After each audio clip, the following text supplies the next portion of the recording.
इस वक्त की बड़ी खबर आ रही है कि सरकारी कर्मचारियों के लिए एक गुड न्यूज आई है। जी हाँ, इस वक्त की बड़ी खबर है कि सरकारी कर्मचारियों का डीए बढ़कर 60% हो गया है। डीए में 2% की बढ़ोतरी की गई है।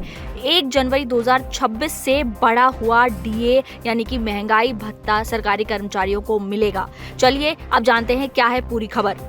पेट्रोल, डीजल और सोने चांदी की खबरों के बीच सरकारी कर्मचारियों के लिए एक गुड न्यूज आई है। हालांकि ये गुड न्यूज ग्रामीण डाक सेवाओं के लिए है। डाक विभाग ने 1 जनवरी 2026 से ग्रामीण डाक सेवकों यानी कि जीडीएस के लिए महंगाई भत्ते यानी कि डीए में बढ़ोतरी की घोषणा कर दी है। जी हाँ, और डीए को 2% बढ़ाकर 60% कर दिया गया है।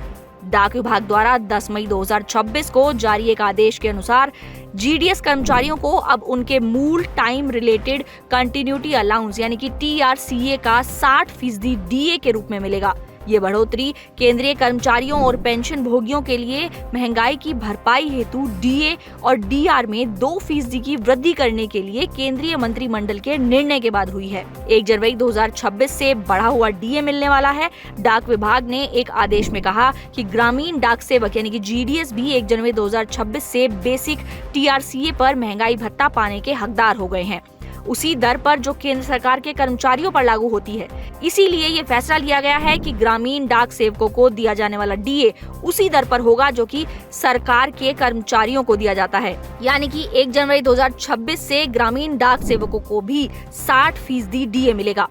इसका मतलब ये हुआ कि जनवरी से मई तक का एरियर भी आएगा। सीधे 5 महीने का एरियर कर्मचारियों के सीधे खाते में जाने वाला है। हालांकि एरियर कब आएगा इसकी कोई जानकारी अभी तक नहीं दी गई है। चलिए अब जानते हैं कि सैलरी में कितनी बढ़ोतरी होगी। डीए की संशोधित दर से जीडीएस कर्मचारियों की टेक होम पे यानी कि उनके हाथ में आने वाली सैलरी में काफी बढ़ोतरी होगी। उदाहरण के लिए समझ लेते हैं कि 20,000 का मूल वेतन पाने वाले जीडीएस कर्मचारियों को डीए के रूप में 12,000 रुपए मिलेंगे, जिससे कि उनकी कुल मासिक आय 32,000 रुपए हो जाएगी। वहीं 25,000 का मूल वेतन पाने वाले कर्मचारियों की कुल आय 40,000 होगी। ये भत्ता प्रतिशत के आधार पर दिया जाता है, जिसका मतलब है कि मूल वेतन जितना ज्यादा होगा यानी कि बेसिक सैलरी जितनी ज्यादा होगी उसी के हिसाब से सैलरी में होने वाली कुल बढ़ोतरी भी गिनी जाएगी। तो इसका मतलब है कि केंद्रीय कर्मचारियों के जितना ही अब ग्रामीण डाक सेवकों को भी डीए मिलेगा और उनकी सैलरी में अच्छी खासी बढ़ोतरी देखने को मिलेगी।